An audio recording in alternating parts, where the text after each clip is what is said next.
अब देख ले ध्यान से। अच्छा, लास्ट क्लास में क्या मॉड्यूल के क्वेश्चंस दिए थे करने के लिए? सबने कर लिए? वो सब करके लाओ ना, और मॉड्यूल भी लाओ। और उसमें डाउट है कोई?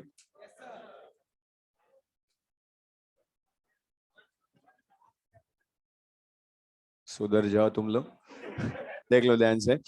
अब यहाँ पर उसमें जो हमने, और उसमें बोल रहा हूँ नहीं भी किए तो कर लो, क्योंकि जो डाउट होंगे वो हम क्लास में डिस्कस कर लेंगे, कॉमन डाउट होंगे सबके। तो अब लिख ले नेक्स्ट, थर्ड पार्ट इस चैप्टर का, electrolytic cells. Electrolytic cells. Electrolytic cells. और बोल रहा नेक्स्ट क्लास में मॉड्यूल डिस्कस कर लेंगे हम, जो हम पढ़ लेंगे आज उसके भी क्वेश्चंस कर लेना फिर, और डिस्कस हम कर लेंगे एक साथ फिर। तो लिख लें नेक्स्ट टॉपिक, इलेक्ट्रोलाइटिक सेल्स। अब जो इलेक्ट्रोलाइटिक सेल्स हमने बोला, इस चैप्टर में हम 3 पार्ट्स में स्टडी करते हैं। फर्स्ट हमने 2 पढ़ लिए, up to Kohlrausch law, electrolytic conductances पढ़ी हमने। सेकंड गैल्वेनिक सेल्स हमने पढ़ लिए। अब थर्ड, अच्छा था इलेक्ट्रोलाइट गैल्वेनिक सेल जो हमने पढ़ा, उसके अकॉर्डिंग में पूछा था, गैल्वेनिक सेल में हम इलेक्ट्रिसिटी पास करते हैं या वो जनरेट करता है?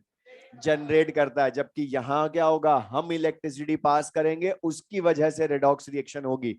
और जब तक इलेक्ट्रिसिटी पास करते रहेंगे तभी तक रेडॉक्स रिएक्शन होगी। मतलब यहां के electrical energy is converted into chemical energy, जबकि गैल्वेनिक में उल्टा था, chemical into electrical energy conversion था। तो लिख लें, इन दी sales, in these cells, in these cells, electrical energy, in these cells, electrical energy is converted into,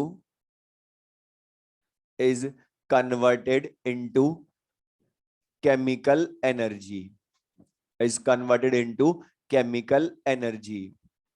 It means, it means on passing electric current, it means on passing electric current, non-spontaneous, non-spontaneous redox reaction takes place. Non-spontaneous redox reaction takes place. Next point लिखें, when electric current, next point, when electric current is passed through, when electric current is passed through aqueous solution, is passed through aqueous solution or molten state, is passed through aqueous solution or molten state of an electrolyte, of an electrolyte, then cations migrate towards, then cations migrate towards cathode, cathode, and anions towards anode, anions towards anode, and they form, and they form some stable products, some stable products at electrodes, some stable products at electrodes. This entire process, this entire process is called, this entire process is called, this entire process is called electrolysis. Electrolysis. Next point लिख लें, electrolysis is carried out, electrolysis is carried out in an electrolytic cell. is carried out in an electrolytic cell.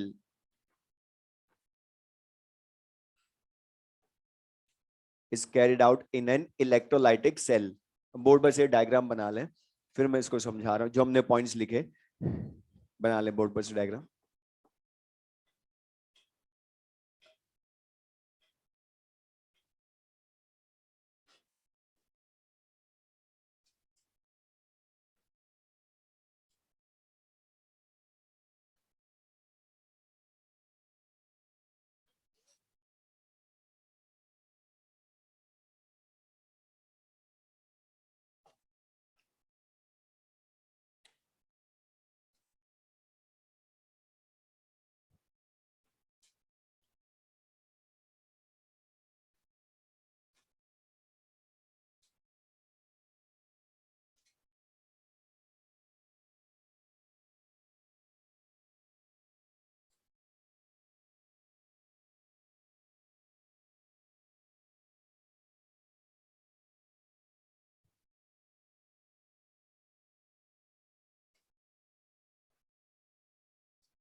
अब देख लें इसमें, तो electrolytic cell, इसका name ही बता रहा है कि हम इसमें इलेक्ट्रोलाइट यूज करेंगे. अब सबसे पहले इसका कंस्ट्रक्शन में बता रहा हूं कि अब इसका जो कंस्ट्रक्शन है वो बहुत सिंपल सा. अच्छा, हमने बोला था इलेक्ट्रोलाइट जो होता है वो कैन बी एसिड, बेस और salt.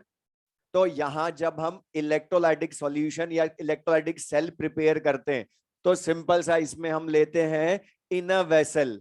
In a vessel electrolyte का एक्वस सॉल्यूशन या मॉल्टन स्टेट लेते हैं. अच्छा बता, एक्वस सॉल्यूशन या मॉल्टन स्टेट में डिफरेंस क्या होता है ये मैं पहले बता चुका हूं. एक बार और बोलो, सुन ले, मैं लिखवा भी दूंगा आगे.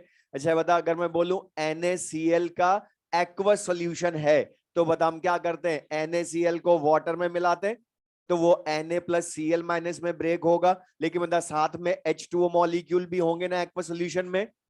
लेकिन मतलब मॉल्टन स्टेट ऑफ NaCl बोलूं तो बता उसके क्रिस्टल को हम हीट करके मेल्ट करते हैं. मॉल्टन मतलब क्या है, मेल्टेड फॉर्म. और बता जब मैं NaCl क्रिस्टल को हीट करके मेल्ट करूंगा तो वो Na प्लस Cl माइनस में ब्रेक होगा. लेकिन बता क्या उसमें वाटर मॉलिक्यूल होंगे क्या? तो बता दोनों में डिफरेंस है, एक्वा सॉल्यूशन या मॉल्टन स्टेट में. लेकिन बता दोनों में होंगे तो फ्री आयंस. तो यहां पर सिंपल सी चीज बोल रहा हूं, जब हम किसी इलेक्ट्रोलाइट का एक्वस सॉल्यूशन या मॉल्टन स्टेट लेते हैं इन अ वेसल और इसमें हम इलेक्ट्रिसिटी पास करते हैं ना, तो यहां ध्यान सुनना, इलेक्ट्रिसिटी पास करने के लिए हम 2 इलेक्ट्रोड्स प्लेस करते हैं उसके अंदर. और 2 इलेक्ट्रोड्स बताओ, उसमें से एक एनोड होगा दूसरा कैथोड होगा. और गैल्वेनिक सेल से कॉमन चीज है इसकी, यहां भी एनोड लेफ्ट हैंड साइड में ही होता है, कैथोड राइट हैंड साइड में होता है. एट एनोड ऑक्सीडेशन ही होता है, एट कैथोड रिडक्शन ही होता है. अब कैसे होता है, क्यों होता है, ये समझ ले बस. अच्छा बता, अगर मुझे इसमें इलेक्ट्रोड्स के थ्रू करंट पास करनी है तो मुझे एक्सटर्नल बैटरी से कनेक्ट करना पड़ेगा. तो यहां हम एक्सटर्नल बैटरी से कनेक्ट करते हैं. और बता, ये बैटरी का पॉजिटिव टर्मिनल है और ये बैटरी का नेगेटिव टर्मिनल है. तो बता, बैटरी के पॉजिटिव टर्मिनल से एनोड अटैच्ड है ना, तो बता एनोड का चार्ज क्या है. हाँ बोलो, जो दिख रहा है वो बता बस, सिंपल सा. पॉजिटिव टर्मिनल ऑफ बैटरी से अटैच्ड है इसलिए anode is positively charged. Cathode negative terminal of battery से अटैच्ड है इसलिए कैथोड इज नेगेटिवली चार्ज्ड. जबकि बताओ गैल्वेनिक सेल में उल्टा था चार्ज. गैल्वेनिक में एनोड नेगेटिव होता है, कैथोड पॉजिटिव, और वहां रीजन होता है ऑक्सीडेशन एंड रिडक्शन. जबकि बता यहां बैटरी की वजह से पॉजिटिव नेगेटिव चार्ज है ना, बोलो. तो बता, बैटरी की वजह से बैटरी का पॉजिटिव टर्मिनल से एनोड अटैच्ड है इसलिए वो positively charged. Cathode negative terminal of battery से अटैच्ड है इसलिए नेगेटिवली चार्ज्ड है. अब मैं तुमसे बोल रहा हूं सिंपल सा, अगर मैं समझाने के लिखने की जरूरत नहीं है, बस मैं डायरेक्ट बोल रहा हूं। जैसे सपोज CaCl2 मॉल्टन हमने लिया, तो बता मॉल्टन लिया तो इसमें calcium ion and chloride ion होंगे ना।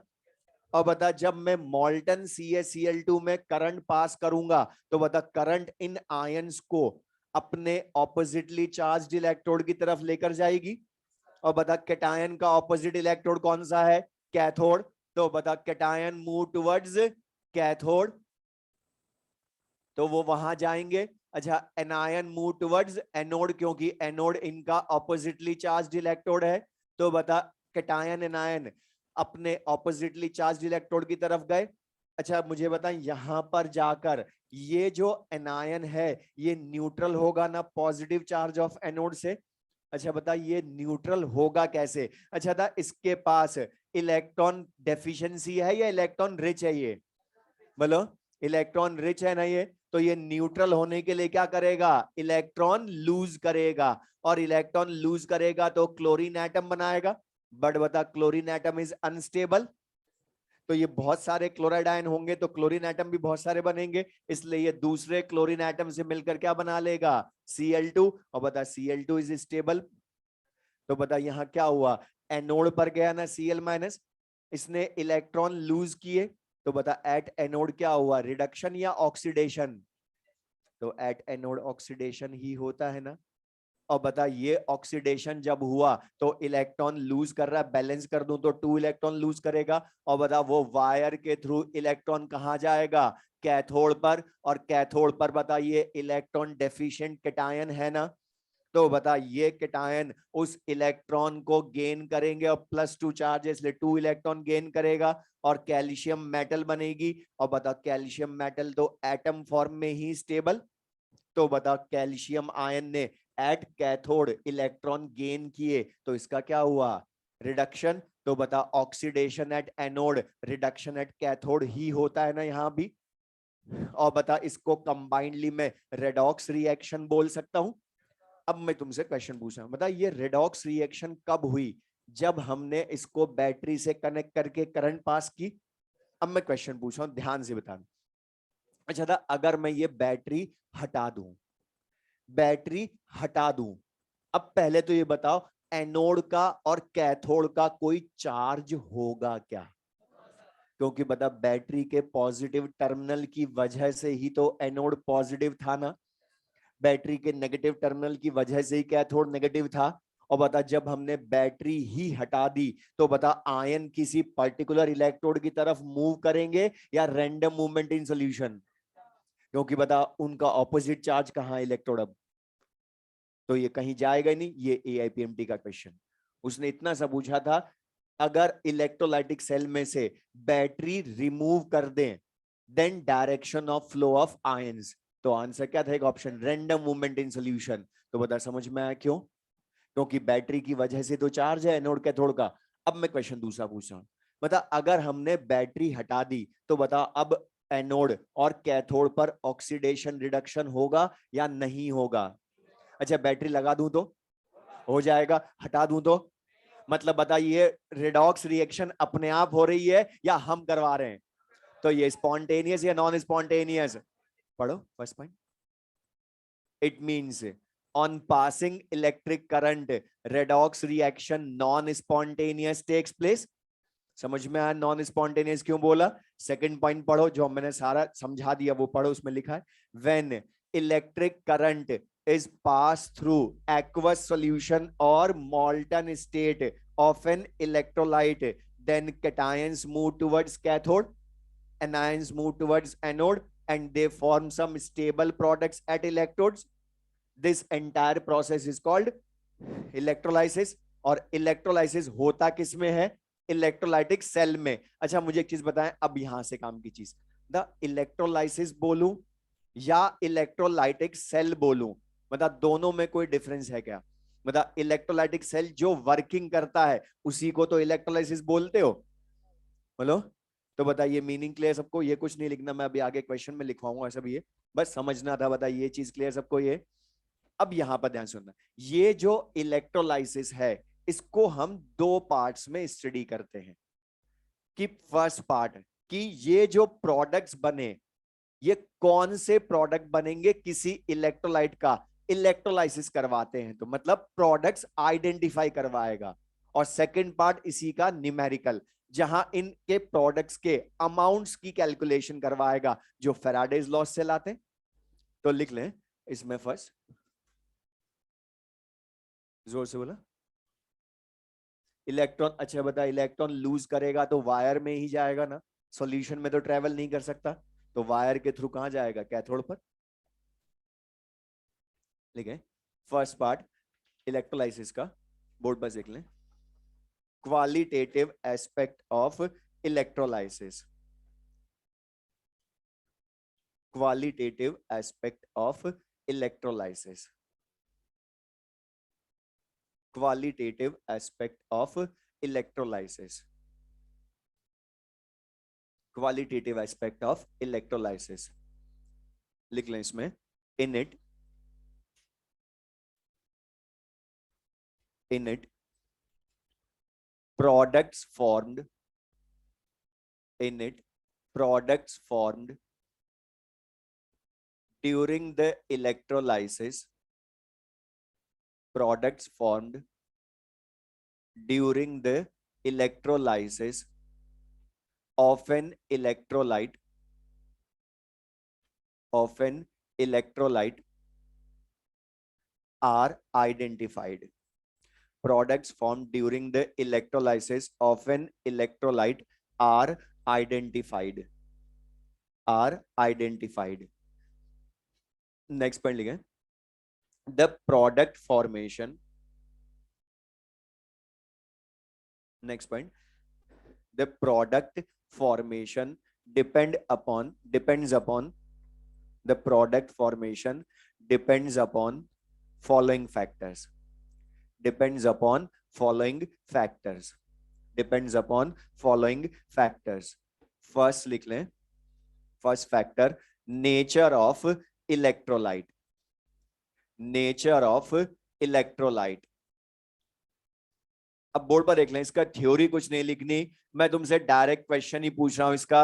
अच्छा अगर मैं तुमसे बोलूं नेचर ऑफ इलेक्ट्रोलाइट चेंज किया, तो नेचर ऑफ इलेक्ट्रोलाइट चेंज करने का सिंपल सा मीनिंग है मैं इलेक्ट्रोलाइट बदलता जाऊंगा तो प्रोडक्ट भी बदलते जाएंगे एनोड कैथोड के। कैसे, सिंपल सा तुम खुद सोचो बताओ, अगर मैं केबीआर का इलेक्ट्रोलाइसिस करवाऊं, उसकी जगह कॉपर सल्फेट का करवाऊं, उसकी जगह सिल्वर नाइट्रेट का करवाऊं, तो बताओ मैं क्या बदल रहा हूं, इलेक्ट्रोलाइट बदल रहा हूं ना, मतलब नेचर ऑफ इलेक्ट्रोलाइट। तो बता सबके आयंस अलग अलग हैं, तो सबका ऑक्सीडेशन रिडक्शन भी अलग होगा ना, तो बता प्रोडक्ट क्या सेम मिलेंगे क्या, तो प्रोडक्ट बदलते हैं इलेक्ट्रोलाइट बदलने पर। तो बताइए, तो हम सब क्वेश्चन में करेंगे कि अभी जो हम आगे क्वेश्चंस करेंगे उसमें सब ये आ जाएंगे अपने आप कि इनके क्या क्या प्रोडक्ट बनेंगे, वही पूछेगा हमसे। और एक चीज सुनना, मैं पढ़ाने के पहले बोल रहा हूँ आगे फैक्टर्स, एक चीज ध्यान रखना, मैं लिखवा रहा हूँ ये फैक्टर्स, बट एक्चुअल में ये क्वेश्चन के चेंज हैं कि मैं क्या क्या चेंज कर सकता हूं क्वेश्चन में। तो ये सब मैं जो फैक्टर्स अभी लिखवा रहा हूँ सब क्वेश्चन से समझाऊंगा, अभी बस हमें लिखना है इनको। तो लिख लें सेकंड फैक्टर जो सबसे ज्यादा चेंज करते हैं हम, अच्छा change, nature of electrodes, nature of electrodes, nature of electrodes. और इसमें लिख लें नेचर ऑफ इलेक्ट्रोड्स, इसमें लिख लें in electrolysis, in electrolysis two types of electrodes, two types of electrodes can be used, two types of electrodes can be used. First लिख लें board पर से, इनर्ट और नॉन अटैकेबल, इनर्ट और non attackable, inert और non attackable. इसमें लिख लें which do not take part in, which do not take part in oxidation and reduction, which do not take part in oxidation and reduction. और बता, अभी तक इस पूरे चैप्टर में हमने मोस्टली जब भी इनर्ट इलेक्ट्रोड लिया, वो बता हमने हमेशा प्लेटिनम ही लिया ना। प्लेटिनम लिया ही हमने हर जगह इसीलिए क्योंकि वो इनर्ट होता, खुद ऑक्सीडेशन रिडक्शन में पार्टिसिपेट नहीं करता। तो लिख लें एग्जाम्पल, हम आइडेंटिफाई कैसे करेंगे इनर्ट इलेक्ट्रोड को, तो लिख लें प्लेटिनम ग्रेफाइट। सबसे ज्यादा ये दो लेते हैं। तो अगर मैं क्वेश्चन में बोल दूं zinc sulphate using platinum electrodes या यूजिंग ग्रेफाइट इलेक्ट्रोड्स, तो इसका मतलब क्या है कि जो एनोड कैथोड हमने लिए वो दोनों प्लेटिनम या ग्रेफाइट के हैं, तो जिनके थ्रू करंट पास कर रहे हैं वो इनर्ट इलेक्ट्रोड हैं। तो बताइए क्लियर सबको। सेकंड लिख लें एक्टिव और अटैकेबल। एक्टिव और अटैकेबल। एक्टिव और अटैकेबल लिख लें which can take part in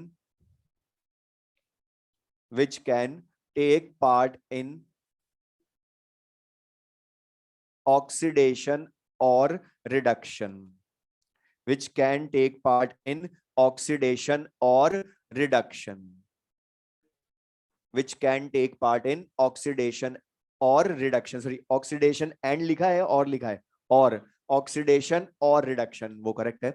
अब इसमें सुनना ध्यान से, काम की चीज सबसे इंपॉर्टेंट, ये एक्टिव इलेक्ट्रोड्स हम आइडेंटिफाई कैसे करते हैं। जैसे बता, अभी हमने बोला कि प्लैटिनम ग्रेफाइट सारे एसिड्स बेसिस सॉल्ट्स के लिए इनर्ट होते हैं, मतलब किसी के लिए भी ये एक्टिव नहीं होते, सबके लिए इनर्ट होते हैं। लेकिन एक्टिव इलेक्ट्रोड्स जो होते हैं या अटैकेबल इलेक्ट्रोड्स जो होते हैं ये हाईली स्पेसिफिक इन नेचर होते हैं। मतलब मैं इलेक्ट्रोलाइट बदलूंगा उसका एक्टिव इलेक्ट्रोड बदल जाएगा। कोई एक फिक्स इलेक्ट्रोड नहीं होता जो सबके लिए एक्टिव होता है। मतलब मैं इलेक्ट्रोड बदलता जाऊंगा उसका एक्टिव इलेक्ट्रोड बदलता जाएगा। तो इसके लिए अब हम एक्टिव इलेक्ट्रोड को आइडेंटिफाई कैसे करेंगे, उसका एग्जैक्ट रीजन तो है एक्सपेरिमेंट, कि मैं एक्सपेरिमेंट करूं तब मुझे पता चलेगा हर इलेक्ट्रोड का एक्टिव इलेक्ट्रोड कौन सा है। लेकिन हम बता एक्टिव एक्सपेरिमेंट तो कर नहीं सकते, लेकिन क्वेश्चन फिर भी पूछता है इनका। तो आइडेंटिफिकेशन ट्रिक बता रहा हूं मैं, जिससे हमारे क्वेश्चन हो जाएंगे जो एग्जाम में आते हैं, एनसीईआरटी में मिलेंगे, कहीं भी मिलते हैं, वो हमारे क्वेश्चन हो जाएंगे। जो आइडेंटिफिकेशन है वो याद रखना है, क्योंकि उसका एग्जैक्ट रीजन फिर एक्सपेरिमेंट है जो हम कर नहीं रहे।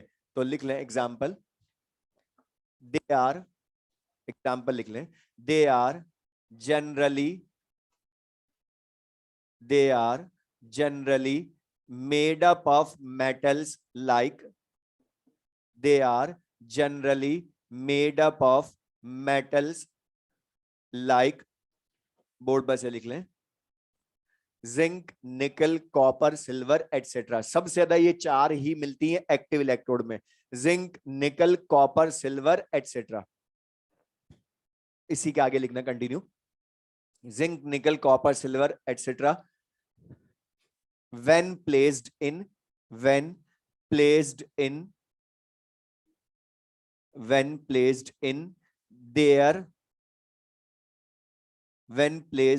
their respective salt solutions, in their respective salt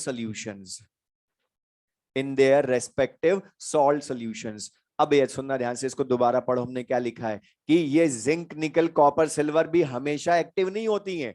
कब होती हैं वो भी पता है हमें। पढ़ो क्या लिखा है, जब हम इन चारों मेटल्स को इन्हीं के सॉल्ट सॉल्यूशन में रख दें। जैसे मैं लिख रहा हूं बोर्ड पर से, वो लिख भी लें, अभी हम क्वेश्चन भी करेंगे आगे, ये क्वेश्चन ही एक तरह से।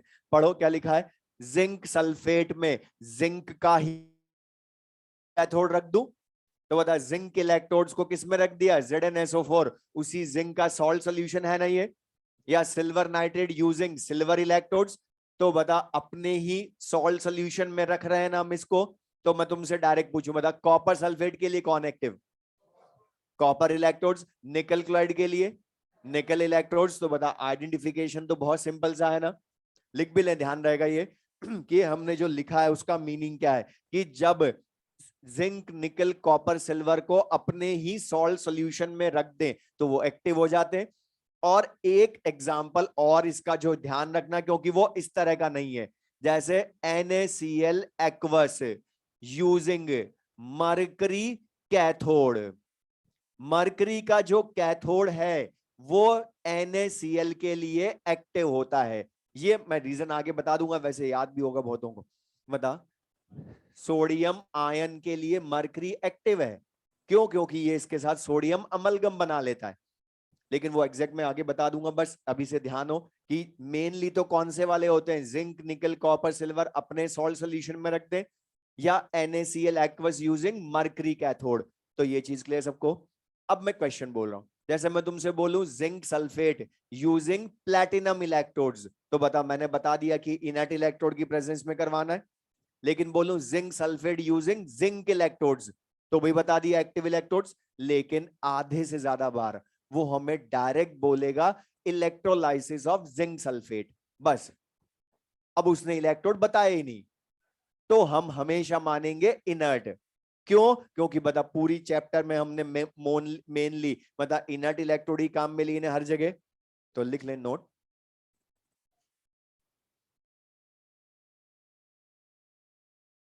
if in question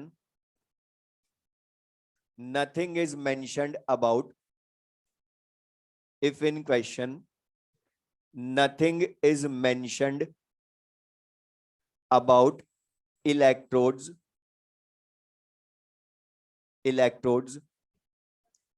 then we assume inert electrodes, then we assume inert electrodes, then we assume inert electrodes। तो ये क्लियर सबको? थर्ड फैक्टर लिख लें अब। ये तो दो फैक्टर जिनको हम चेंज कर सकते हैं। अच्छा, लेकिन एक चीज सबको पता है कि जब हम एक फैक्टर बदलेंगे तो ये अंडरस्टूड है कि बाकी सब रिमेनिंग फैक्टर्स सेम रखेंगे ना। तो थर्ड लिख लें factor, concentration of electrolyte solution, concentration of electrolyte solution, concentration of electrolyte solution.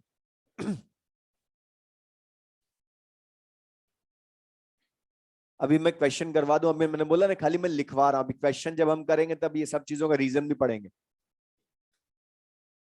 यहां पर मैंने बोला ये अलग है, ये चार मोस्टली मिलते हैं जब इनको इनके सॉल्ट सोल्यूशन में रखेंगे तभी एक्टिव होंगे। लेकिन NaCl के लिए मरकरी कैथोड भी एक्टिव होता है, इसलिए उसको अलग से लिखवाया कि याद रखना है हमने ये। ठीक है, लिख ले third, concentration of electrolyte solution. अब कंसंट्रेशन ऑफ इलेक्ट्रोलाइट सॉल्यूशन, इसके लिए ज्यादा कुछ नहीं लिखना, सुन ले क्वेश्चन, डायरेक्ट बोल रहा हूं मैं। आइडेंटिफाई कैसे करेंगे कि कंसंट्रेशन बदली? जैसे मैं क्वेश्चन बोलूं, dilute H2SO4 using platinum electrodes, तो बता डाइल्यूट H2SO4 मतलब इलेक्ट्रोलाइट H2SO4 है, प्लैटिनम इलेक्ट्रोड्स है। अब सेकंड टाइम बोल रहा हूं, concentrated H2SO4 using platinum electrodes. अब बता, मैंने इलेक्ट्रोड बदले क्या? दोनों बार प्लैटिनम इलेक्ट्रोड। अच्छा, इलेक्ट्रोलाइट बदला क्या? दोनों बार H2SO4 ही है, मतलब बता nature of electrolyte, nature of electrode नहीं बदले, लेकिन क्या बदला मैंने? डाइल्यूट कंसंट्रेटेड, मतलब बता कंसंट्रेशन बदली ना।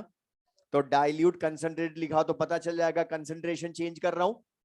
फोर्थ लिख लें, जो सबसे पहले चेक करना है हमने, फोर्थ लिखो, nature of medium, nature of medium.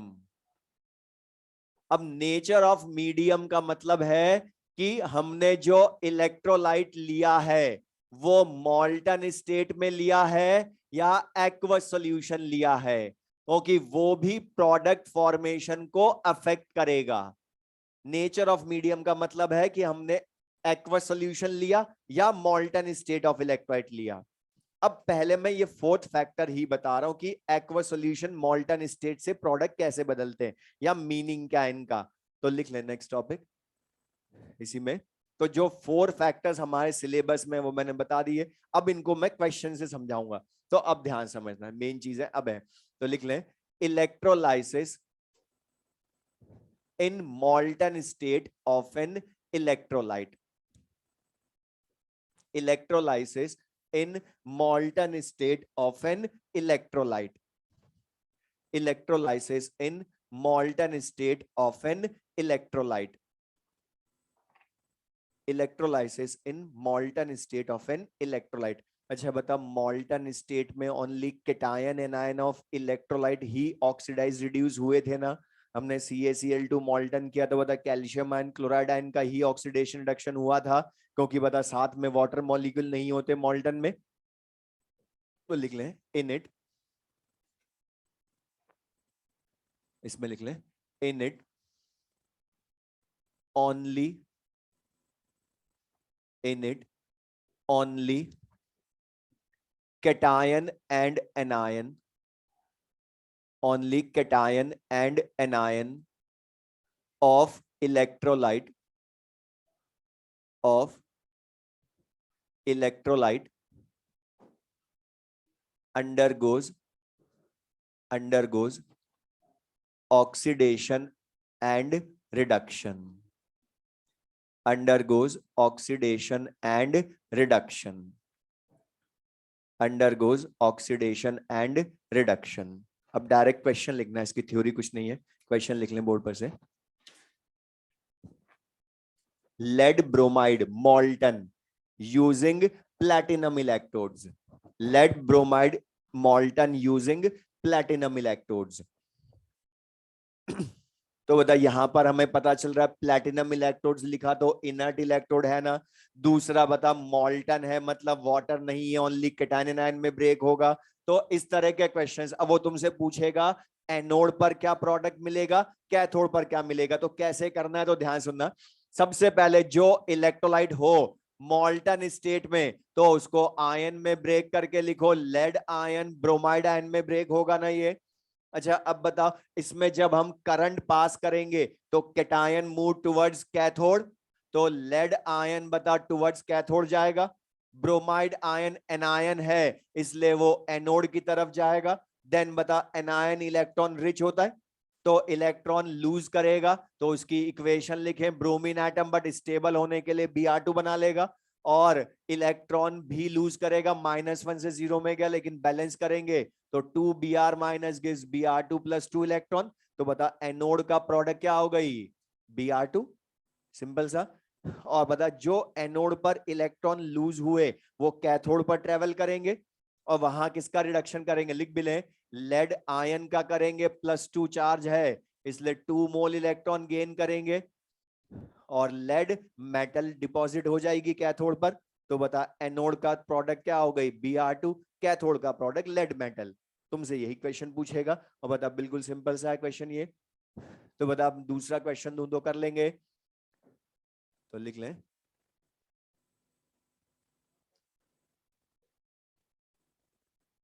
लिख लो CaH2 molten using platinum electrodes.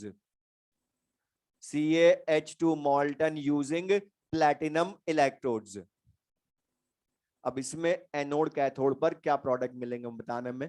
CaH2 molten using platinum electrodes.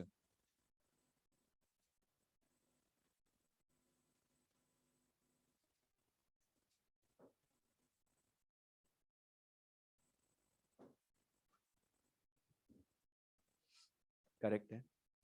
अच्छा था कैल्शियम हाइड्राइड है ना ये CaH2. बस इसमें बस एक चीज का ध्यान रखना कि हाइड्रोजन बता नेगेटिव चार्ज या पॉजिटिव. ओके ये हाइड्राइड है बता, वैसे भी मेटल के साथ हाइड्रोजन अटैच्ड होती है तो मेटल ही इलेक्ट्रॉन लूज करती है. तो मेटल इलेक्ट्रॉन लूज करेगी तो हाइड्रोजन ही गेन करेगी वो इलेक्ट्रॉन. तो बता कैल्शियम आयन और 2 हाइड्राइड आयन में ब्रेक होगा आपके ये.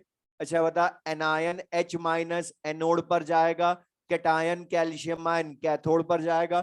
Anion H minus electron lose करेगा, H एटम बनाएगा बट वो अनस्टेबल इसलिए दूसरे एटम से कंबाइन होकर H2 गैस बना लेगा. तो बता एनोड का प्रोडक्ट क्या हो गई, H2 गैस. बैलेंस करोगे तो 2 इलेक्ट्रॉन भी हो जाएंगे और कैथोड पर ये इलेक्ट्रॉन ट्रेवल करेंगे तो बता 2 मोल इलेक्ट्रॉन कैल्शियम मेटल डिपॉजिट होगी कैथोड पर. तो बता टॉप ये जो मॉल्टन स्टेट है इसमें एनोड कैथोड पर क्या प्रोडक्ट मिलेंगे, मतलब बहुत इजीली आइडेंटिफाई कर सकते हो। और बता इसमें only cation anion of electrolyte ही ऑक्सीडाइज रिड्यूस हो रहे हैं। तो ये चीज क्लियर बताओ। अच्छा था, ये टफ है क्या? बहुत बहुत इजी है, इसलिए ये क्वेश्चन रेयरली मिलता है, क्योंकि इसमें हमें कुछ सोचना ही नहीं पड़ा। मेनली क्वेश्चन जो आता है वो एक्वस सॉल्यूशन में आता है। और एक चीज ध्यान से सुन ले, मैं ये बोल रहा हूँ जनरल पूरी फिजिकल केमिस्ट्री का assumption है। अगर तुम्हें क्वेश्चन में बोले कई बार, जैसे अभी तो मैं लिख रहा हूं हर बार मॉल्टन साथ में, अगर मैं बोल दूं लेड ब्रोमाइड का इलेक्ट्रोलाइसिस करें, अब नहीं लिखा उसने कि वो एक्वस सॉल्यूशन है या मॉल्टन, तो हमेशा एक्वस सॉल्यूशन मानेंगे, क्योंकि पूरी फिजिकल केमिस्ट्री में कहीं भी एसिड बेस सॉल्ट बोलता है तो उसको एक्वस सॉल्यूशन में मानते हो। तो यहां भी एक्वस मानेंगे जब तक कि वो खुद मॉल्टन ना लिखे या फ्यूज ना लिखे साथ में। लेकिन क्वेश्चन मेनली आते हैं एक्वस सॉल्यूशन में, क्योंकि उसमें थोड़ा सोचना है हमें कि किसका ऑक्सीडेशन रिडक्शन होगा। तो लिख लें next topic, electrolysis in aqueous solution of an electrolyte. Electrolysis in aqueous solution of an electrolyte. Electrolysis in aqueous solution of an electrolyte.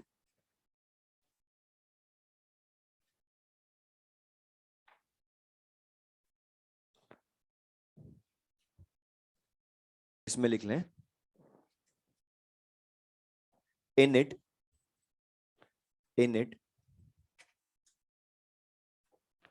cation and anion, in it cation and anion of electrolyte, cation and anion of electrolyte, as well as H2O molecules, as well as H2O molecules can undergo oxidation and reduction, can undergo oxidation and reduction, can undergo oxidation and reduction। अब board पर देख लें, लिखना मत, बस समझना मैं जो बोल रहा हूँ वो ध्यान सुनना। जैसे मैंने बोला CaCl2 aqueous solution, CaCl2 aqueous solution, तो बता CaCl2 एक्वस सॉल्यूशन है तो ये कैल्शियम आयन क्लोराइड आयन में ब्रेक होगा ना। तो अब लेकिन बता एक्वस सॉल्यूशन है तो बता ये जो एक्वस मतलब H2O मॉलिक्यूल्स जो हैं ये सॉल्वेंट की तरह बिहेव कर रहा है। CaCl2 तो सॉल्यूट हो गया ना, और बता जो सॉल्वेंट होता है वो लार्ज अमाउंट में भी होता है, तो H2O मॉलिक्यूल्स बहुत ज्यादा है यहाँ पर। तो अब ध्यान सुनना, जब हम इसमें करंट पास करेंगे तो कैटायन अभी भी कैथोड की तरफ जाएगा, एनायन एनोड की तरफ जाएगा, लेकिन इनके साथ में कैथोड पर H2O मॉलिक्यूल्स भी जाएंगे, एनोड पर H2O मॉलिक्यूल्स भी जाएंगे, मतलब एनायन एंड वाटर एनोड पर जाते हैं, कैटायन एंड वाटर कैथोड पर जाते हैं। एनायन वाटर एनोड पर, कैटायन वाटर कैथोड पर जाते हैं। अब ये समझना हर चीज यहाँ रीजन एक का। अब हमें ये तो सबको पता है कि कैटायन पॉजिटिवली चार्ज्ड है इसलिए अपने ऑपोजिट इलेक्ट्रोड की तरफ चला गया, एनायन नेगेटिवली चार्ज्ड है इसलिए अपने ऑपोजिट इलेक्ट्रोड की तरफ चला गया, लेकिन मतलब H2O पर तो कोई चार्ज है ही नहीं, फिर ये क्यों चला गया? इसका रीजन समझना, क्योंकि ये हमारे बहुत काम आएगा। बिकॉज हमें लगता है कि वाटर न्यूट्रल है, बट बता एक्चुअल में तो ये पोलर मॉलिक्यूल होता है ना, और पोलर मॉलिक्यूल होता है मतलब इसमें डाइपोल्स होते हैं। हाइड्रोजन पर बता पार्शियल पॉजिटिव चार्ज होता है, ऑक्सीजन पर पार्शियल नेगेटिव चार्ज होता है। तो ये ध्यान रखना, ये क्यों एनोड कैथोड पर जाने की टेंडेंसी रखते हैं, क्योंकि ऑक्सीजन पर नेगेटिव चार्ज की वजह से बता एक तरह से ये एनायन हो गया ना, तो ये कहां जाएगा? एनोड पर ऑक्सीजन के नेगेटिव चार्ज की वजह से, और कैथोड पर हाइड्रोजन के पॉजिटिव चार्ज की वजह से। इसलिए एनोड कैथोड पर वाटर का भी ऑक्सीडेशन रिडक्शन चेक करते हैं। क्यों हम चेक कर रहे हैं वाटर का? अब एक और चीज सुनना, कुछ स्टूडेंट्स को लगता है यहां पर जब H2O इनिशियली अकेला था, जब हमने CaCl2 नहीं मिलाया उसमें, तो जब H2O अकेला था तो उसमें H plus OH ion of water भी तो थे, तो फिर हम इनको क्यों चेक नहीं कर रहे ऑक्सीडेशन रिडक्शन में? तो ये भी समझना रीजन। वाटर के जो H प्लस OH आयन होते हैं इनको हम ऑक्सीडेशन रिडक्शन में कंसिडर क्यों नहीं करते? इसका सिंपल सा रीजन, आयनिक इक्विलिब्रियम में ध्यान हो तुम्हें, मतलब वाटर का जब डिग्री ऑफ डिसोसिएशन अल्फा लाते थे उसकी वैल्यू आती थी 1.8 इंटू 10⁻⁻⁹ परसेंट में -7 होती थी, पावर -9। अब बताओ 10⁻⁻⁹ का मतलब बताओ, बहुत बड़ी वैल्यू अल्फा की या नेग्लिजिबल? मतलब बताओ वाटर का जब डिसोसिएशन ही नेग्लिजिबल होता है तो वाटर के H प्लस OH आयन बहुत ज्यादा होंगे नेग्लिजिबल? तभी तो बताओ बचपन से तुम एक क्वेश्चन कर रहे हो, pure water does not conduct electricity, जबकि H प्लस OH आयन होते हैं but they are not sufficient to carry the current. थोड़े बहुत H प्लस आयन होते हैं तो हम उनको वाटर के H प्लस OH आयन को कंसिडर नहीं करते, लेकिन मैं खाली बोल रहा हूं वाटर के H प्लस OH आयन को कंसिडर नहीं करते, और वाटर मॉलिक्यूल तो लार्ज अमाउंट में होते इसलिए उनको तो कंसिडर करते। दूसरी चीज, वाटर के H प्लस OH आयन को कंसिडर नहीं करते हैं, ये बोल रहा हूं अगर electrolyte H plus OH ion दे तो कंसिडर करेंगे, जैसे HCl।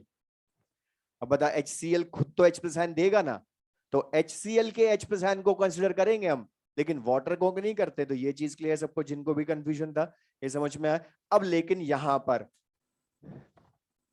कैथोड पर कैटायन वाटर जाएंगे, एनोड पर एनायन वाटर जाएंगे, जाएंगे दो दो स्पीशीज, लेकिन होता ऑक्सीडेशन रिडक्शन, अभी यहां से बहुत ध्यान सुनना, होता ऑक्सीडेशन रिडक्शन ओनली एक का है।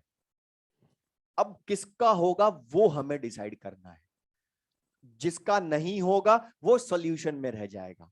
अब डिसाइड कैसे करते हैं तो ध्यान सुनना, ये जो इलेक्ट्रोलाइसिस है एक्वस सॉल्यूशन में, किसका एनोड पर ऑक्सीडेशन होगा, किसका कैथोड पर रिडक्शन होगा, इसको आइडेंटिफाई करने के लिए एग्जैक्ट मेथड होता है या एग्जैक्ट थ्योरी होती है, नेम बोल रहा हूं मैं, प्रेफरेंशियल डिस्चार्ज थ्योरी।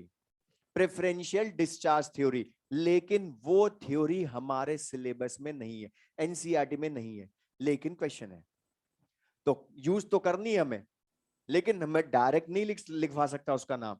तो जो हमने थ्योरी पढ़ ली पहले, ईसीएस पढ़ ली, उन्हीं में हम प्रेफरेंशियल डिस्चार्ज थ्योरी को यूज कर लेंगे। लेकिन ये चीज मैं फिर बोल रहा हूं, मैं बोल टॉपिक नहीं लिखवा रहा प्रेफरेंशियल डिस्चार्ज थ्योरी, लेकिन अपने लिए तुम ध्यान रखोगे मैं जो भी पढ़ाऊंगा वो सब है प्रेफरेंशियल डिस्चार्ज थ्योरी की। और उस प्रेफरेंशियल डिस्चार्ज थ्योरी में ध्यान सुनना, एट कैथोड किसका रिडक्शन होगा, एट एनोड किसका ऑक्सीडेशन होगा, उसके लिए दो सीरीज होती हैं। कैथोड की सीरीज अलग होती है, एनोड की अलग होती है, और जो हम पढ़ चुके हैं उन्हीं से बनाएंगे वो सीरीज, कुछ अलग नया नहीं पढ़ना है हमने, जो पढ़ लिया वो बहुत है। लेकिन अब इन ये जो बोल रहा हूं क्यों दो अलग अलग सीरीज होती हैं उसका भी रीजन बताऊंगा मैं आगे।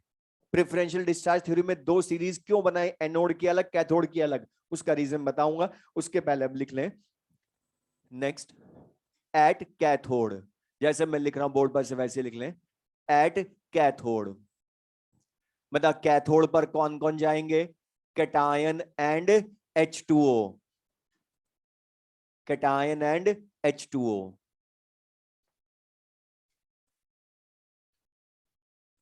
अब इस कैटायन एंड H2O में से किसका रिडक्शन होगा ये हम डिसाइड कैसे करेंगे, तो सुनना ध्यान से, लिख लें इसमें इसी के आगे, जैसे मैं लिख रहा हूं वैसे लिख लें आगे, at cathode cation and H2O, इसी के आगे लिख लें रिडक्शन एट कैथोड, उसी के आगे लिख लें reduction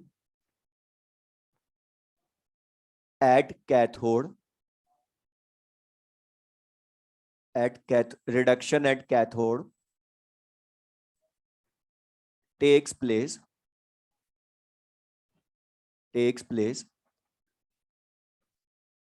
according to following series, in bracket ECS, ECS। मतलब ये जो मैं सीरीज लिख रहा हूं एक्चुअल में ECS नहीं है, लेकिन याद रखने के लिए को कि हमें नई सीरीज याद नहीं करनी कोई, यहाँ पे जो हम पढ़ चुके हैं उसी से हमने ये वाली सीरीज को याद रख लेंगे, मतलब अलग कुछ याद नहीं रखना, लेकिन जो मैं बता रहा हूं वो ध्यान सुनना पहले। यहाँ पर क्वेश्चन में जो मैं इसको यूज कैसे करेंगे अच्छा, द इलेक्ट्रोकेमिकल सीरीज जो है मतलब वो हमें सबको रटी हुई है ना, ओके वो याद है, तो ये भी क्वेश्चन आते हैं।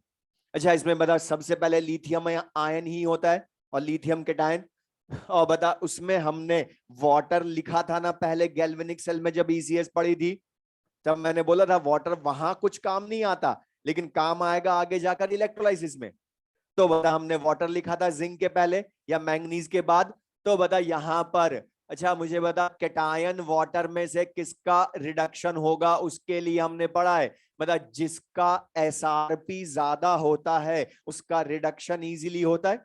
जो पढ़ा वही बहुत है, हम नहीं कुछ नहीं पढ़नी हमने थ्योरी, जिसका SRP ज्यादा उसका रिडक्शन इजीली। और बताओ ECS में लेफ्ट टू राइट मूव करते हो या जैसे जैसे आगे बढ़ते हो SRP वैल्यू बढ़ती है तो टेंडेंसी टू गेट रिड्यूस्ड बढ़ती है। और बता ECS हमें रटी हुई है, तो ये बीच में जो डॉट डॉट डॉट का मीनिंग लिखा वो सबको पता है, वो मैं पूरी नहीं लिख रहा दोबारा, और डॉट डॉट में तुम्हें पता है मीनिंग क्या है, वो सब हमें याद है। तो बता जैसे जैसे आगे बढ़ेंगे सीरीज में वैसे वैसे SRP बढ़ेगा, लिख भी लो ये इसी तरह से। तो बता tendency to get reduced increases, tendency to get reduced increases. अच्छा इसका क्या मीनिंग हो गया, tendency to get reduced increases, मतलब बताओ सीरीज में जो पहले आए वो रिड्यूस होगा या जो बाद में आए, जो बाद में आए, बताओ उसी के रिड्यूस होने की टेंडेंसी ज्यादा है ना। तो बता यहां पर कैटायन वाटर में से मैं जो लाइन बोल रहा हूं मुझे बताना,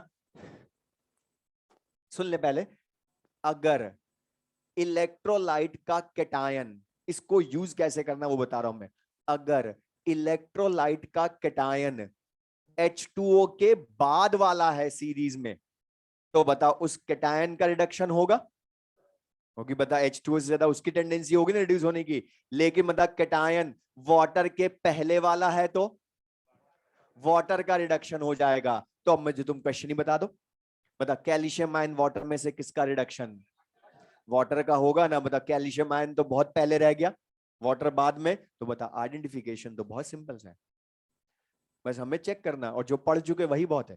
तो बताइए ये चीज के लिए सबको ये। अच्छा अब इसमें जब वाटर का रिडक्शन होता, मान लो कैटायन अगर बाद वाला हुआ तब तो कैटायन का होगा रिडक्शन, लेकिन कैटायन वाटर के पहले वाला हुआ तो फिर वाटर का रिडक्शन होगा। तो इसकी इक्वेशन हमने नहीं पढ़ी गैल्वेनिक सेल में, क्योंकि वहां इसका काम ही नहीं आता इलेक्ट्रोड।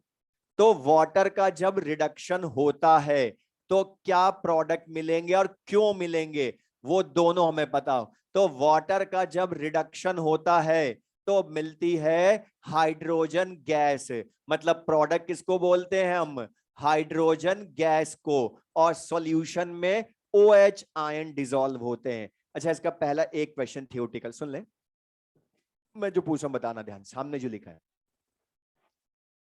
जब वाटर का रिडक्शन होता है तो बताएं आफ्टर इलेक्ट्रोलाइसिस बेसिक नेचर बढ़ता है या एसिडिक बढ़ता है, क्योंकि बता सॉल्यूशन में कौन डिसॉल्व हुए, OH आयन, और OH ion concentration in solution बढ़ेगी तो बेसिक नेचर बढ़ेगा।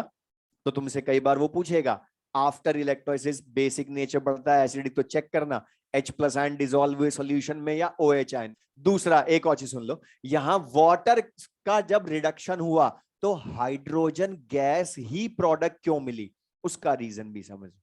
अच्छा बताओ ये कैथोड पर किसकी वजह से गया, हाइड्रोजन के पॉजिटिव चार्ज होना H2O मॉलिक्यूल की वजह से गया ना।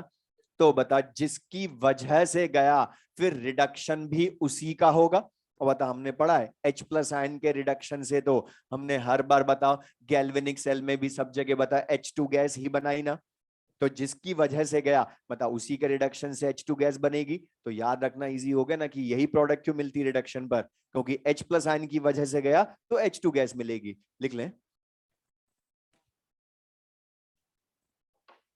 और मतलब जब वाटर का रिडक्शन हुआ तो इसका जो E0 होगा उसको SRP बोलेंगे ना, और वाटर का एसआरपी ध्यान भी रखना होता है -0.83 वोल्ट, -0.83 वोल्ट।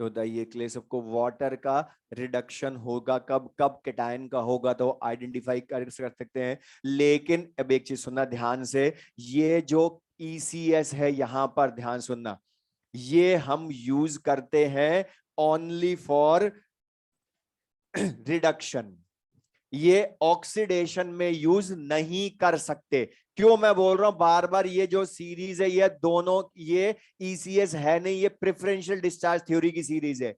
क्यों? क्योंकि बता ECS अगर ये होती तो बता फिर हेलोजेंस, ये जो छापा मेटल्स हैं इनके बीच में हेलोजेंस भी लिखता ना। लेकिन मतलब हमने लिखा क्या यहाँ हेलोजेंस को, क्यों नहीं लिखा उसका रीजन भी ध्यान रखना।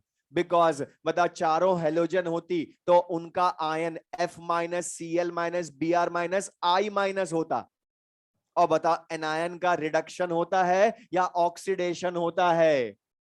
तो बता ऑक्सीडेशन तो एनोड पर होगा ना, जबकि हम क्या चेक कर रहे हैं, कैथोड पर रिडक्शन।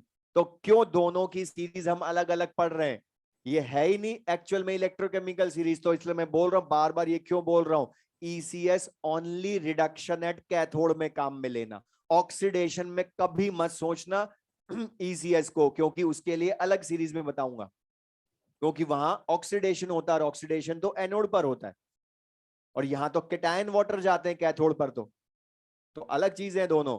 लिख ले इसी के आगे, एट एनोड, ये लिखा है जो तुमने एनायन एंड H2O, इसी के आगे लिख ले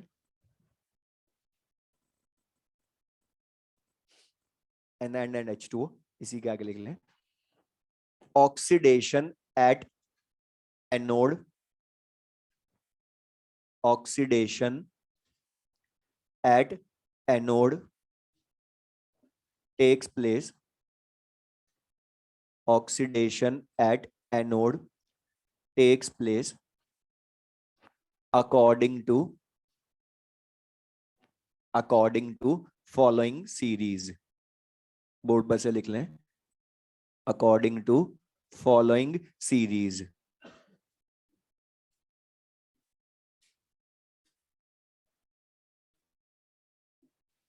और जो हमें एनायंस मिलते हैं मोस्टली क्वेश्चन में, वो इन्हीं में से मिलेंगे, इनके अलावा नहीं मिलता ना, हमें ज्यादा याद करने। अब इस सीरीज में देखो फिर से, इसमें भी H2O है, लेकिन दोनों सीरीज को याद करना या यूज करना, पहले बता रहा हूं याद कैसे करना है, सेकंड को मैं बता दूंगा। मतलब जो सेकंड वाली सीरीज है इसमें भी और फर्स्ट में, दोनों में कॉमन चीज, मतलब दोनों में टेंडेंसी टू गेट ऑक्सीडाइज्ड या रिड्यूस्ड इंक्रीज ही हो रही है आगे बढ़ने पर। एक तो इसका उल्टा मत कर लेना यहाँ कि उधर रिड्यूस होने की बढ़ रही तो यहाँ कम कर दो ऑक्सीडाइज होने की। दोनों में ऑक्सीडाइज रिड्यूस होने की टेंडेंसी बढ़ती है, क्योंकि ये एक्चुअल में है कौन सी series theory, preferential discharge theory. हमने बोला ना, ये तो वो बता रहा हूं मैं। अब इसको यूज कैसे करोगे, तो बता दो, मैं ये लाइन बोल दूं क्या, इलेक्ट्रोलाइट का कैटायन एंड एनायन, दोनों में कॉमन चीज कैटायन एंड एनायन, अगर सीरीज में H2O के बाद वाला है तो बता उसका ऑक्सीडेशन रिडक्शन होगा, नहीं तो H2O का खुद का होगा।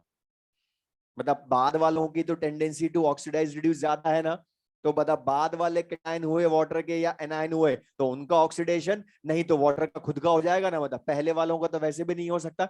अब ये सीरीज कैसे याद रखनी है, क्योंकि ये तो हमें याद है, कैथोड वाली सीरीज, तो एनोड वाली कैसे याद करेंगे? तो एनोड वाली सीरीज में बस सिंपल सी चीज बोल रहा हूं, जब भी तुम्हारे एनायन और वाटर में से चेक करना हो किसका ऑक्सीडेशन होगा, तो चेक कर लेना कि एनायन ऑफ इलेक्ट्रोलाइट सीबीआई वाला है या नहीं। अगर सीबीआई वाला हुआ तो बता, हर जगह सीबीआई वालों को प्रेफरेंस मिलती है, तो क्लोराइड, ब्रोमाइड, आयोडाइड सीबीआई वाले हुए तो उनका ऑक्सीडेशन ही, तो वाटर का, मतलब पहले वाले थोड़ा याद करने, वो तीन बहुत है, इनके अलावा हुआ तो वाटर का ऑक्सीडेशन हो जाएगा। अब लेकिन जब वाटर का ऑक्सीडेशन होगा तो इसका भी तो प्रोडक्ट मिलेगा ना। अच्छा बता, यहां पर वाटर एनोड पर किसकी वजह से जाता है, हाइड्रोजन की वजह से या ऑक्सीजन की वजह से? तो बता, फिर ऑक्सीडेशन भी ऑक्सीजन का होगा, इसलिए प्रोडक्ट बदल जाता है। O2 गैस मिलती है, H प्लस आयन सोल्यूशन में डिसॉल्व होते हैं और 4 मोल इलेक्ट्रॉन लूज होते हैं। तो यहां पर ऑक्सीजन के ऑक्सीड नेगेटिव चार्ज की वजह से ये एनोड पर जाता है, इसलिए ऑक्सीडेशन भी ऑक्सीजन का होता है, इसलिए प्रोडक्ट क्या मिलती है, O2 गैस। अच्छा लेकिन बता, यहां बेसिक नेचर बढ़ेगा या एसिडिक? एसिडिक नेचर बढ़ेगा और 4 मोल इलेक्ट्रॉन लूज होते हैं। अच्छा बता, जब ऑक्सीडेशन हो रहा है तो इसके ई नॉट को मैं एसओपी बोलूंगा ना, और इसके एसओपी की वैल्यू -1.23 वोल्ट होती है। वाटर के एसओपी की वैल्यू -1.23 वोल्ट होती है। अब यहां पर ध्यान सुनना, हमने पढ़ा था गैल्वेनिक सेल में कि सेम स्पीशीज के लिए एसआरपी इक्वल्स टू -एसओपी होता है। और बता, H2O सेम स्पीशीज है, लेकिन बता इसके एसओपी एसआरपी सेम नहीं है। ये समझना, रीजन यही काम का हमारे, क्यों एसओपी एसआरपी वाटर के अलग है, उसका रीजन है क्योंकि ये जो वाटर है, मतलब इसमें ऑक्सीडेशन रिडक्शन की बैलेंस्ड रिएक्शन ही अलग अलग है, प्रोडक्ट ही अलग है। और बता, जब रिएक्शन अलग है, प्रोडक्ट अलग है, तो बता क्या ई नॉट सेम आ सकता है क्या? वो S R P equals to -SOP हमने कब बोला था? जब सेम रिएक्शन को रिवर्स करते हैं। और बता, यहां सेम रिएक्शन को तो रिवर्स किया ही नहीं, इसलिए ध्यान सुनना, क्यों प्रेफरेंशियल डिस्चार्ज थ्योरी में दो सीरीज बनाई, उसका रीजन यही है। वाटर का एसओपी एसआरपी अलग अलग होता है, कि ये जो वाटर इस कैथोड वाली सीरीज में है ये रिडक्शन वाला है, मतलब एसआरपी वाला, और जो ये एनोड की सीरीज है इसमें एसओपी ऑक्सीडेशन वाला है। तो मैं एक साथ दोनों को तो कर ही नहीं सकता यूज, इसलिए तो मैंने बोला ये ईसीएस है ही नहीं, हम मिक्स नहीं करेंगे कभी भी उसको। तो बताइए, ये चीज क्लियर सबको ये? अब मैं एक चीज बोल रहा हूँ, सुनना क्वेश्चन में, अब मैं बताने वाला। तो बता, मैं तुमसे डायरेक्ट पूछूं, Cl-H2O में से एनोड पर किसका ऑक्सीडेशन? Cl- सीबीआई वाला है ना, तो आइडेंटिफाई करना तो बहुत इजी। अब लेकिन एक सबसे इंपॉर्टेंट चीज ध्यान सुनना है, ये जो दोनों सीरीज हैं ये एप्लीकेबल तभी होंगी जब हम एनोड कैथोड इनर्ट इलेक्ट्रोड्स लें। इनर्ट इलेक्ट्रोड्स में ही ये सीरीज एप्लीकेबल है। क्यों? क्योंकि अगर एक्टिव इलेक्ट्रोड हुआ या कंसंट्रेशन बदली तो फिर नॉर्मल से अलग प्रोडक्ट आएंगे, तभी तो बोलते हैं हम कि एक्टिव इलेक्ट्रोड लेने पर प्रोडक्ट बदल जाता है, तब तो वो ऑक्सीडाइज रिड्यूस होंगे, तो फिर ये सीरीज काम की नहीं है, ये ओनली इनर्ट इलेक्ट्रोड में है, क्योंकि ये तो नॉर्मल कंडीशंस में काम आनी है। लेकिन जब मैं इलेक्ट्रोड बदलूंगा या कंसंट्रेशन बदलूंगा तब तो मैंने फैक्टर बदल दिया ना, जो अभी लिखा है उनका इफेक्ट क्या होगा, फिर इससे अलग होगा ना, तभी तो बोलेंगे फैक्टर अफेक्टिंग है वो। तो वो मैं क्वेश्चन से बताऊंगा। अब पहले इनके क्वेश्चन लिख लें, जो हमने सारा पढ़ा इनको यूज करना बहुत इजी सा है।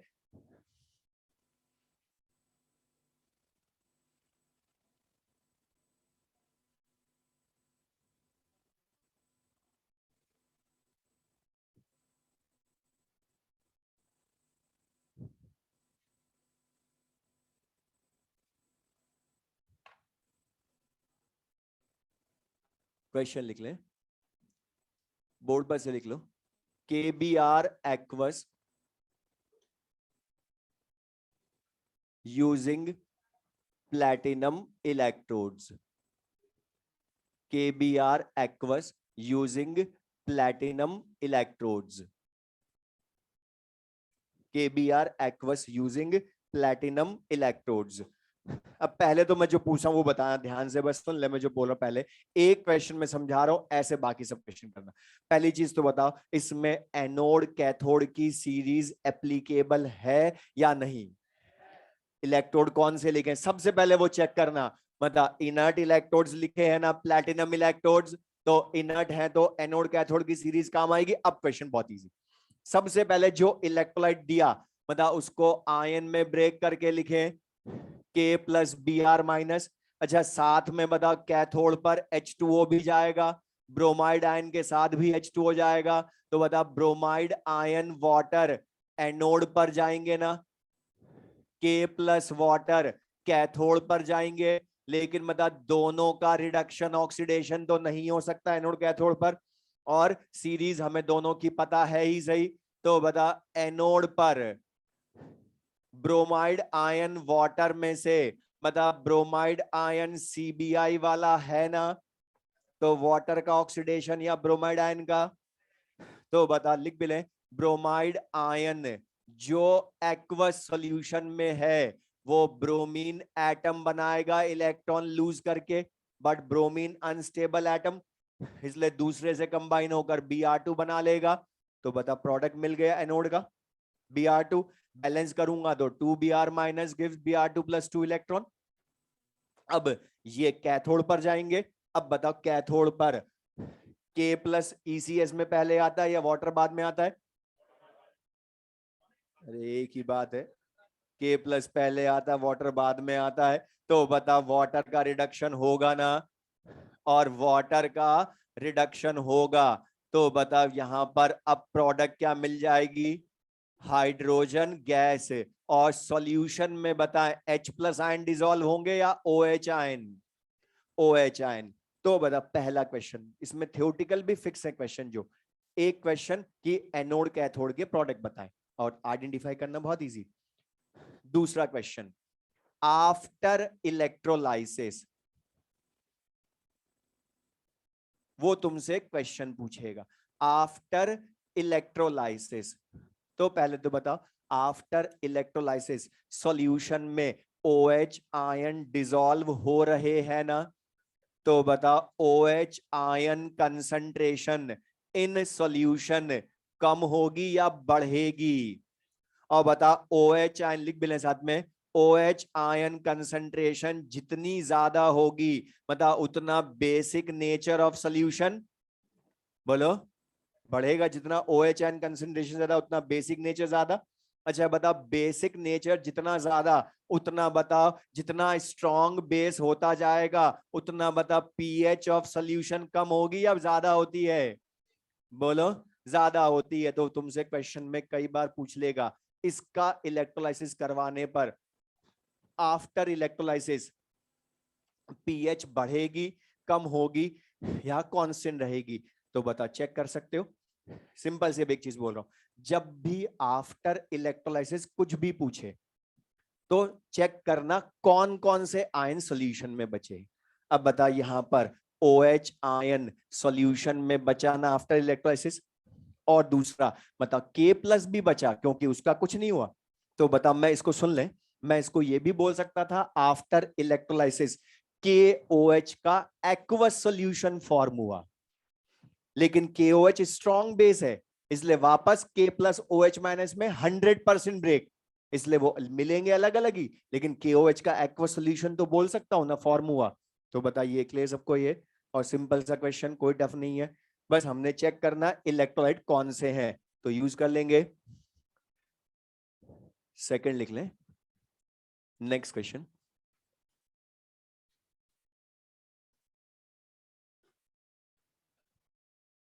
अब ये सॉल्व कर लो।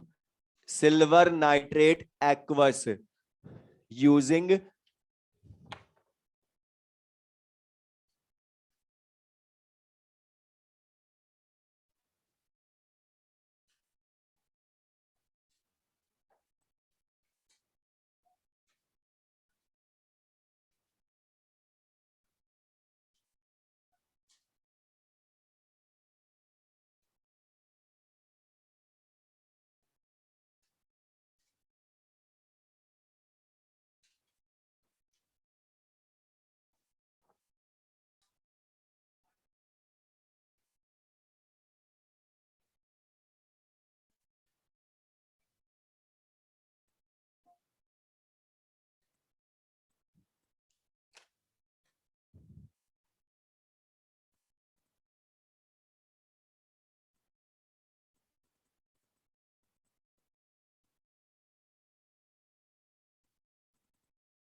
Silver nitrate aqueous using platinum electrodes.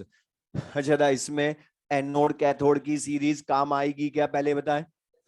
काम आएगी, बट चेक जरूर करना सबसे पहले, वही काम आएगी भी नहीं। द प्लैटिनम इलेक्ट्रोड्स लिखे मतलब एनोड कैथोड इनर्ट है ना, प्लैटिनम का एनोड प्लैटिनम का कैथोड। अच्छा बता, यहां पर अब के सिल्वर आयन वाटर ये दोनों कैथोड पर जाएंगे, नाइट्रेट आयन वाटर ये दोनों कैथो एनोड पर जाएंगे। तो वो तो हमें पता चल गया कौन कौन जाएगा। अच्छा लेकिन बता, अब यहां पर एनोड पर नाइट्रेट आयन वाटर में से NO3 माइनस CBI वाला आयन है क्या? तो बता, नाइट्रेट आयन का ऑक्सीडेशन होगा या वाटर का? तो बता, अब के एट एनोड वाटर का ऑक्सीडेशन होगा, तो बता क्या मिलेगा product? O2 gas at anode मिलेगी। सबका हो गया ये। अच्छा बता, सॉल्यूशन में OH आयन डिसॉल्व होंगे या H प्लस आयन, और 4 मोल इलेक्ट्रॉन लूज भी होंगे ना। तो बता, after electrolysis H plus ion concentration बढ़ेगी तो एसिडिक नेचर और पीएच, जितना स्ट्रॉन्ग एसिड उतना पीएच कम होती जाती है। तो बता, अच्छा कैथोड पर सिल्वर आयन वाटर में से, सिल्वर आयन वाटर के बहुत बाद में छापा मेटल आयन, ये तो बहुत नीचे होती है ECS में वैसे भी। तो बता, silver ion in aqueous solution से बता रिड्यूस होकर सिल्वर मेटल मिलेगी ना एट कैथोड। तो बता, एनोड का प्रोडक्ट क्या है? ऑक्सीजन गैस, कैथोड का सिल्वर मेटल। तो बता, सिंपल सा, वही पहला क्वेश्चन सिंपल सा। दूसरा, आफ्टर इलेक्ट्रोलाइसिस लिख भी लेंगे, H plus ion concentration in solution increases. तो बता, बेसिक नेचर की जगह आपके एसिडिक नेचर इंक्रीजेस, और जितना एसिडिक नेचर ज्यादा उतना पीएच ऑफ सॉल्यूशन कम हो जाएगी। तो बता, यहां पर हमने देखा इलेक्ट्रोलाइसिस के बाद कभी पीएच ऑफ सॉल्यूशन बढ़ भी सकती है, कभी कम भी हो सकती है, तो कभी कांस्टेंट भी रह सकती है, वो भी हम पढ़ेंगे आगे।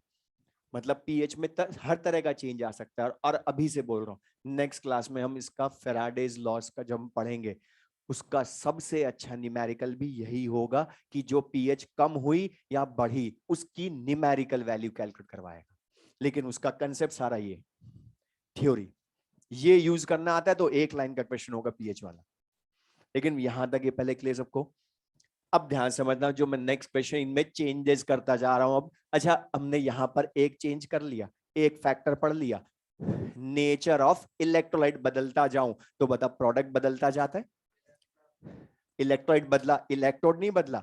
सिल्वर नाइट्रेट लिया तो अलग प्रोडक्ट मिले एनोड कैथोड के, KBr लिया था तो अलग प्रोडक्ट मिले। तो फैक्टर फर्स्ट समझ में आया। अब लिख लें नेक्स्ट क्वेश्चन।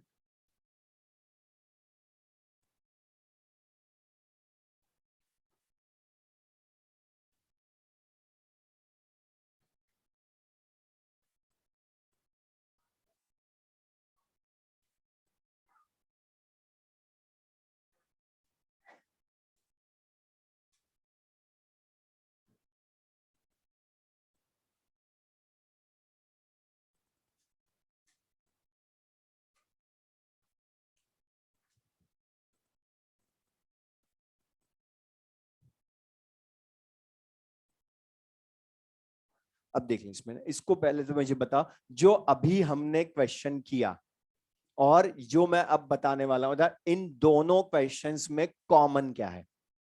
कॉमन क्या है बता। इलेक्ट्रोलाइट का नेचर चेंज किया क्या आपके? क्या चीज बदली बताओ? पहले प्लैटिनम इलेक्ट्रोड्स थे, अब के क्या हैं? Silver electrodes. और बता, हमने बोला था जब एक फैक्टर बदलते हैं तो बाकी सब सेम रखते हैं ना फैक्टर्स। तो बता, अब के इलेक्ट्रोड बदल रहा हूं तो इलेक्ट्रोलाइट नहीं बदला। अब पहले इसका मीनिंग समझ लो डायग्रामेटिकली। ये जो मैं समझा रहा हूं, silver nitrate aqueous using silver electrodes, इसका मीनिंग क्या है तो ये समझना ध्यान से।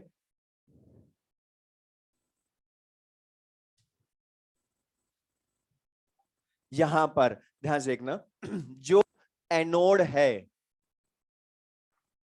वो सिल्वर मेटल का एनोड है, सिल्वर मेटल का एनोड और सिल्वर मेटल का ही कैथोड है। तो पहले तो अभी तक तो प्लेटिनम के एनोड कैथोड ले रहे थे, अब के क्या लिया हमने, जिनके थ्रू करंट पास करेंगे, बैटरी कनेक्ट करेंगे, वो दोनों किसके हैं, सिल्वर के, सिल्वर का ही एनोड, सिल्वर का ही कैथोड। और ये दोनों इलेक्ट्रोड्स हमने रख दिए सिल्वर नाइट्रेट के एक्वा सॉल्यूशन में। और बता silver nitrate salt in aqua solution strong electrolyte, इसलिए बता Ag प्लस NO3 माइनस में 100% ब्रेक। अब यहां पर ध्यान से बता, हमने अभी पढ़ा था आज ही, बता जब हम जिंक, निकल, कॉपर, सिल्वर को अपने ही रेस्पेक्टिव सॉल्ट सॉल्यूशन में रख दें, दे बिकम्स एक्टिव। अब उसी एक्टिव इलेक्ट्रोड में हमने इसका रीजन आंसर भी लिखा है, कैसे लिखा पढ़ो, जहां लिखा है ना एक्टिव इलेक्ट्रोड्स, जिसको यूज करके हमारा आंसर आएगा, उसमें मैं जो बोल रहा हूं ध्यान से पढ़ो। क्या लिखा है, विच, क्या लिखा है पूरा पढ़ना, which can take part in oxidation और रिडक्शन, लिखा है, एंड नहीं लिखा है, ऑक्सीडेशन और रिडक्शन। अच्छा इनर्ट में पढ़ो, उसके ऊपर क्या लिखा है, ऑक्सीडेशन एंड रिडक्शन में पार्टिसिपेट नहीं करते हम, ये समझना ध्यान से सुन ले बहुत। इनर्ट इलेक्ट्रोड्स में उनका अगर प्लेटिनम होते तो प्लेटिनम का एनोड कैथोड दोनों ही इनर्ट होते हैं, वो ऑक्सीडेशन रिडक्शन में पार्टिसिपेट नहीं करते। लेकिन अगर सिल्वर एक्टिव इलेक्ट्रोड हुए तो ध्यान सुनने पढ़ो क्या लिखा है, या तो वो ऑक्सीडाइज होंगे या रिड्यूस होंगे, दोनों नहीं होते हैं, इसलिए लिखा है कैन टेक पार्ट या कैन ऑक्सीडाइज और रिड्यूस, या तो ऑक्सीडाइज होंगे या रिड्यूस होंगे। इसका मीनिंग है, ये ध्यान सुनना, कि या तो उनका एनोड एक्टिव होगा या कैथोड एक्टिव होगा। इसलिए बता NaCl वाले में लिखा था ना स्पेसिफिकली मरकरी कैथोड, एनोड नहीं लिखा, ओनली कैथोड लिखा, वो मैं समझाऊंगा अभी, इसको सुनना ध्यान से। सिल्वर का या तो एनोड एक्टिव होगा या कैथोड एक्टिव होगा, अब कौन सा होगा उसके पहले मुझे एक चीज बता दो, बता ये सिल्वर इलेक्ट्रोड्स की प्रेजेंस में जब मैं सिल्वर नाइट्रेट का करवाऊंगा इलेक्ट्रोलाइसिस, तो पहले तो बता सिल्वर इलेक्ट्रोड इनके लिए एक्टिव है ना। अब मैं जो पूछ रहा हूं ध्यान से बोलना, बता जो अभी हमने कैथोड और एनोड वाली सीरीज पढ़ी, वो अब यहां एप्लीकेबल होंगी क्या, वेरी गुड, क्यों नहीं होंगी, क्योंकि वो इनर्ट एनोड कैथोड में एप्लीकेबल होती हैं, जब एनोड कैथोड इनर्ट होंगे तब वो एप्लीकेबल। अब तो ये एक्टिव है, तो फिर हम कैसे आंसर लाएंगे तो समझना, लेकिन पहले हमने क्या चेक करना कि इनका एनोड एक्टिव है या कैथोड, क्योंकि दोनों नहीं होते एक्टिव। अब कैसे चेक करूंगा ये समझना ध्यान से, मैं तुमसे पूछता जाऊंगा और बता दोगे तुम बिल्कुल इजीली। अच्छा बताओ कैथोड पर जो सिल्वर का कैथोड है, मतलब यहां कौन कौन से आयन स्पीशीज जाएंगी, सिल्वर आयन और नाइट्रेट आयन जाएंगे ना। अच्छा सिल्वर का जो एनोड है यहां कौन कौन जाएंगे, बोलो, नाइट्रेट आयन और H2O जाएंगे ना।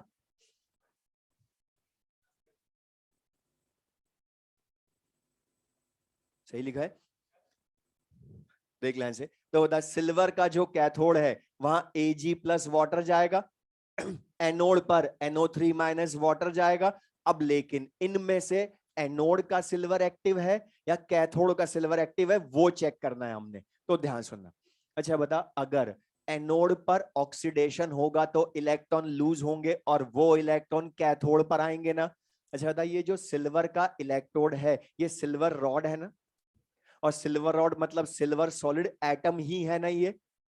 अब मुझे बता जब ये इलेक्ट्रॉन आएगा यहां, तो ये बता ये जो सिल्वर एटम है कैथोड वाला, ये उस इलेक्ट्रॉन को गेन करके क्या Ag माइनस बना सकता है क्या, नहीं बना सकता। मतलब बताओ सिल्वर का जो कैथोड है वो रिड्यूस हो सकता है क्या, नहीं हो सकता। और जब ये सिल्वर का कैथोड रिड्यूस हो ही नहीं सकता, तो बताओ ये एक्टिव हुआ या अभी इनर्ट ही रहा, और इनर्ट रहा तो कैथोड वाली सीरीज काम आ जाएगी ना अब, क्योंकि इनर्ट कैथोड हो तो वो सीरीज काम आएगी।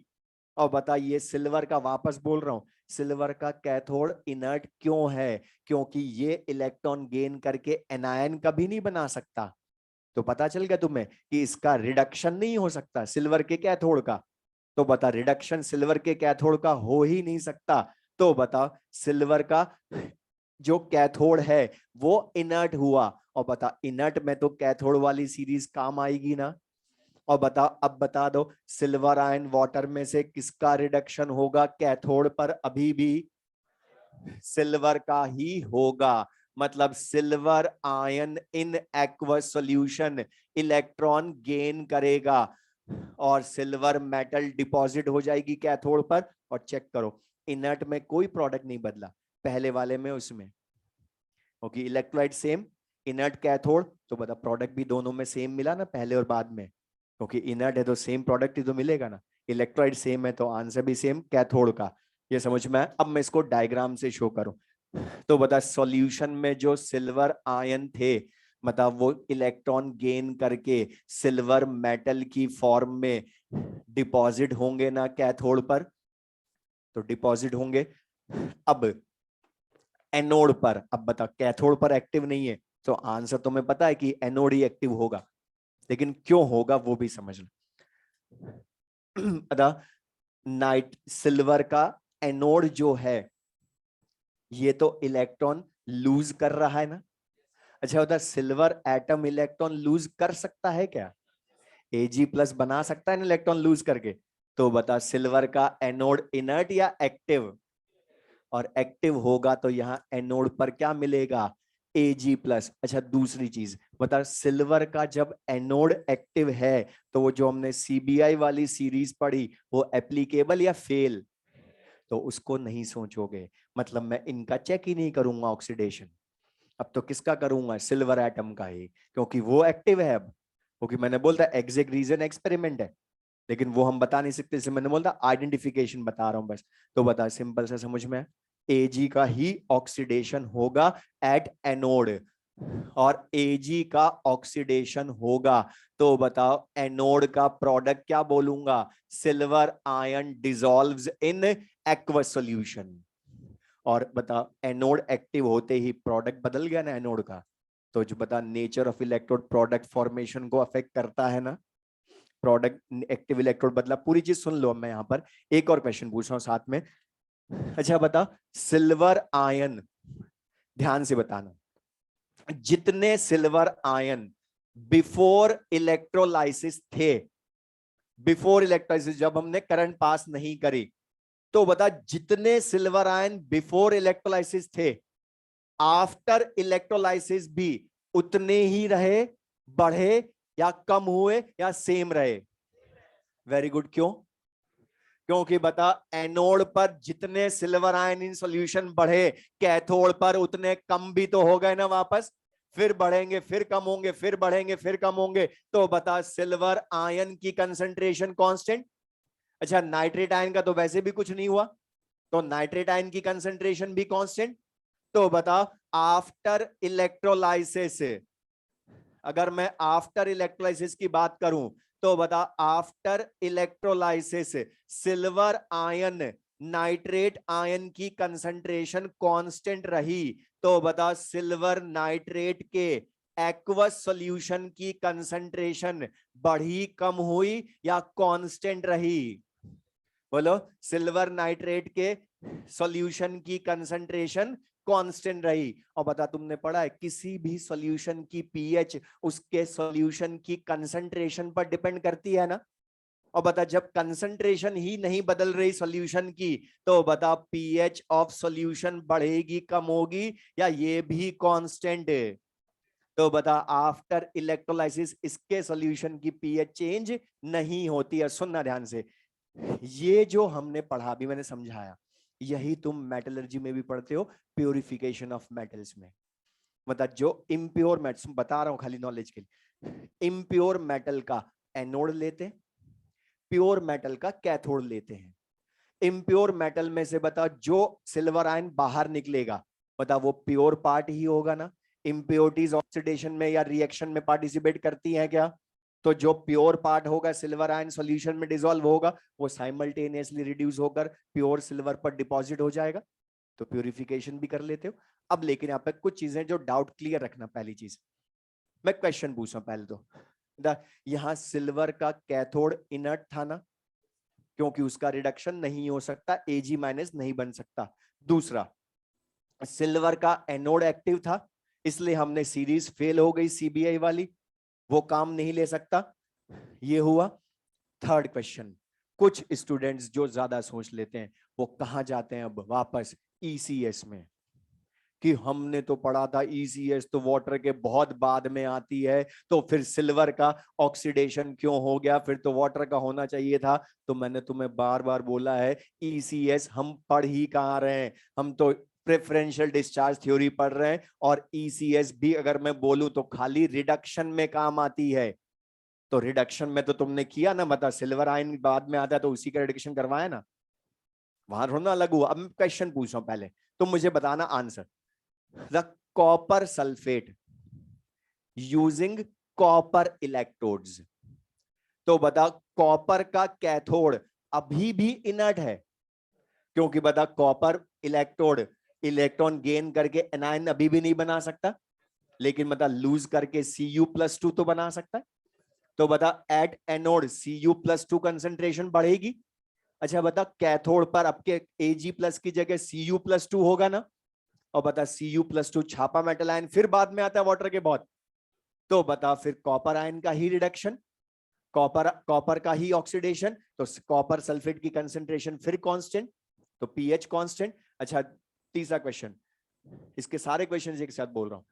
निकल क्लोराइड यूजिंग निकल इलेक्ट्रोड्स, तो बता निकल का फिर रिडक्शन नहीं हो सकता, तो निकल का एनोड ही एक्टिव, तो निकल+2 आयन बनेगा।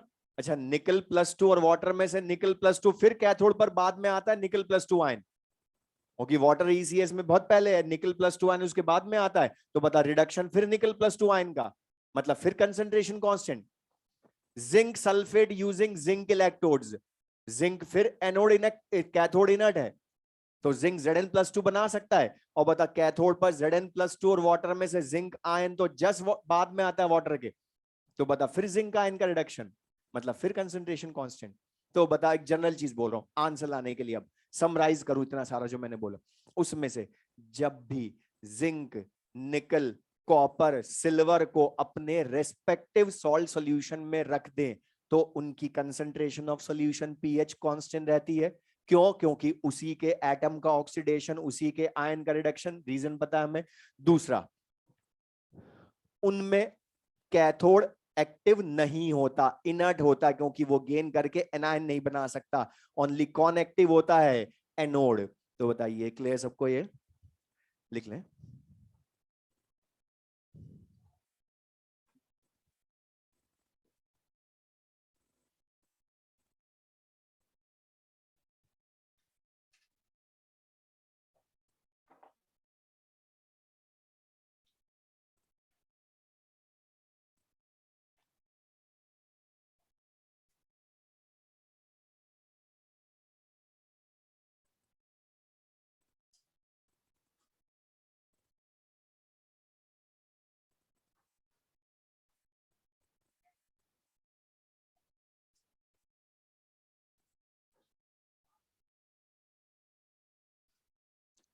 बाकी फिर हम नेक्स्ट क्लास में पढ़ेंगे। बस एक क्वेश्चन इसका जो कंपटीशंस में ज्यादा आ रहा है, सबसे ज्यादा बार इलेक्ट्रोलाइसिस के जिस इलेक्ट्रोलाइट के क्वेश्चन आए वो है NaCl, क्योंकि इसमें मैं अलग अलग क्वेश्चन भी कर सकता हूं चेंज।